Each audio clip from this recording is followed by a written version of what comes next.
The instant a fighter jet's wheels touch the deck of an aircraft carrier, the pilot does something that sounds completely backwards. He shoves the throttle to full power, not to stop, but to accelerate. At the exact moment he is supposed to be hitting the brakes, he is flooring it. There is a reason for that.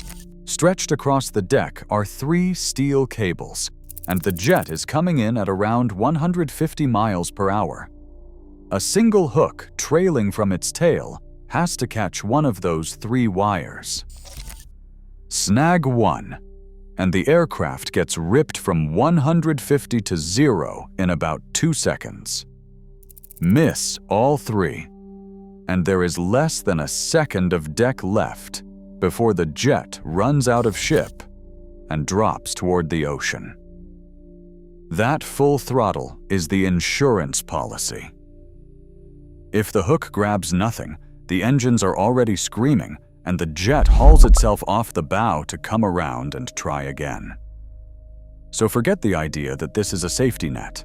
3 cables sounds like redundancy, a system built to catch you no matter what, but it is not. The pilot gets exactly one hook, 1 wire, 1 shot, at highway speed, onto a strip barely 300 feet long that is pitching on the open sea. This is the story of how 3 pieces of steel cable and a machine buried beneath the flight deck pull off what might be the most violent controlled stop in all of engineering.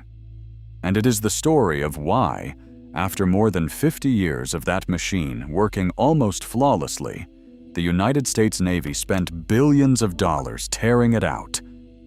To understand what just happened, you have to look past the cable. The wire stretched across the deck, the one the hook catches, is called the cross-deck pendant.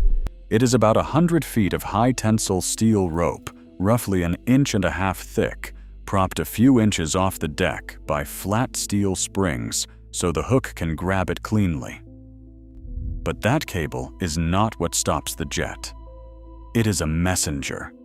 Each end of that pendant is bolted to a far longer cable called the purchase cable, nearly 1/2 mile of steel rope per side, and it drops through the flight deck and threads through a maze of pulleys into the guts of the ship. That is where the real machine lives. The arresting engine. On the Nimitz-class carriers, 10 of them, the backbone of the American fleet, that machine is the Mark 7. Strip away the complexity, and it is a giant hydraulic shock absorber. When the hook catches the pendant and rips the purchase cable forward, the cable hauls a massive piston through a cylinder of fluid. Forcing that fluid out is what swallows the energy. But here is the elegant part. The thing that actually governs the stop is not brute pressure. It is a single valve, the constant run-out control valve, that releases the fluid at a precisely shaped rate, so the cable pays out smoothly and the jet decelerates instead of snapping to a halt and tearing itself in 2. And it gets retuned for every single landing. Seconds before touchdown, an operator deep below the deck is given the incoming aircraft's exact weight, radioed down from flight control, and dials the valve to match. A light trainer and a 50,000-pound fighter arriving at the same speed will both come to rest in almost exactly the same stretch of deck because the machine recalculates its resistance for each one. The newest aircraft add a layer of their own. On the Super Hornet, the system is so finely tuned that the jet automatically eases thrust back to 70% the instant it senses a good arrestment, unless the pilot overrides it and selects afterburner. The result is staggering. An aircraft weighing around 54,000 pounds, moving at 150 miles per hour, is dragged to a dead stop in roughly 2 seconds and a little over 300 feet.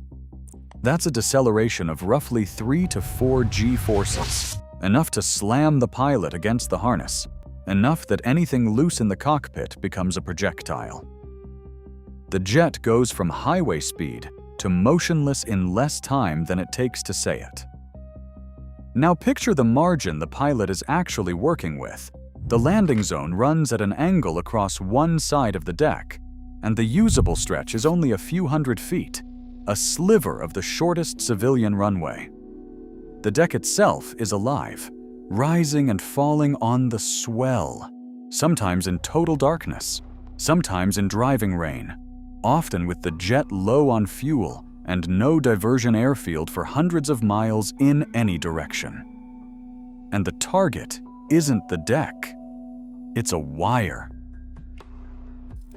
The pilot is not trying to land anywhere on those 3 cables. On a 3-wire deck, the goal is the middle one, the second wire. Come in too steep or too hot, and the hook skips clean over all 3.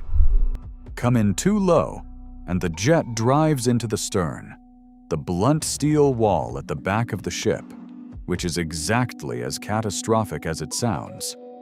There is a word in carrier aviation for catching a wire at all: a trap. And every landing gets graded on which wire you caught, a permanent scorecard of how precisely you flew those final seconds. This is why the throttle slams to full power at the worst possible moment. If the hook bites, the arresting engine overpowers the jet instantly and stops it regardless. But if the hook finds nothing, a bolter, the pilot needs every pound of thrust already spooled and screaming to claw back into the air off the bow before the deck simply runs out. There is no time to wind the engines up from idle. The commitment has to be made before the wheels ever touch. For more than half a century, this hydraulic machine has done exactly this, over and over, hundreds of thousands of times. A single arresting engine aboard the USS Nimitz logged over 120,000 traps. By any honest measure, the Mark 7 is one of the most reliable violent machines ever built. And yet the Navy decided it was not good enough because the limits were baked into the design, and the next generation of aircraft was about to expose every one of them. The problem was never that the Mark 7 failed. The problem was that it could only ever be tuned for a certain band of aircraft. That hydraulic valve, brilliant as it is a mechanical compromise. Set it for heavy fighters, and it is too harsh for something light. Set it for light aircraft, and it cannot safely catch the heavy ones. And the fleet of the future was not going to stay inside that band. The Navy was staring at a coming mix of aircraft that ran from small, fragile drones to jets heavier than the deck had ever recovered, a spread no single hydraulic setting could cover. On top of that, the Mark 7 was hungry for maintenance and manpower, and every trap hammered the airframes it caught. So, for the new Gerald R. Ford-class carriers, General Atomics built something fundamentally different: the Advanced Arresting Gear. Gone is the single cylinder of fluid. In its place sits a rotary engine, a large electric induction motor paired with a device called a water twister, a paddle wheel spinning inside a sealed chamber of water. As the cable pays out, those paddles claw against the water and absorb the energy, roughly 70% of the entire force of the landing. And instead of a sailor setting a valve, software computes a custom deceleration curve for every aircraft on the fly, dialing the resistance up or down through the motor. The same machine can now gently recover a lightweight drone and brutally arrest a heavy fighter with fewer people, less maintenance, and less violence done to the jets. That elegant water twister was, at first, a disaster. Engineers underestimated the sheer violence of the water churning inside it. The internal plates were not strong enough, and the flaw set the entire program back roughly 2 years while costs climbed.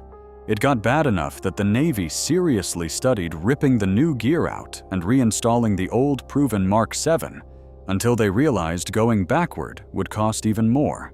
They had committed billions of dollars to replace a system that, by every honest measure, already worked. And that's the strange truth at the heart of carrier aviation. The Navy did not tear out the Mark 7 because it was broken. They tore it out because good enough was not going to survive the next 50 years. The machine beneath the deck changed completely. The 2 seconds did not. A pilot still drops a single hook toward 3 cables at 150 miles per hour, still shoves the throttle to full power at the exact instant of touchdown, and still bets his life on catching just one of them. The most violent stop in all of engineering is still, in the end, the simplest gamble there is. 1 hook, 1 wire, 1 shot.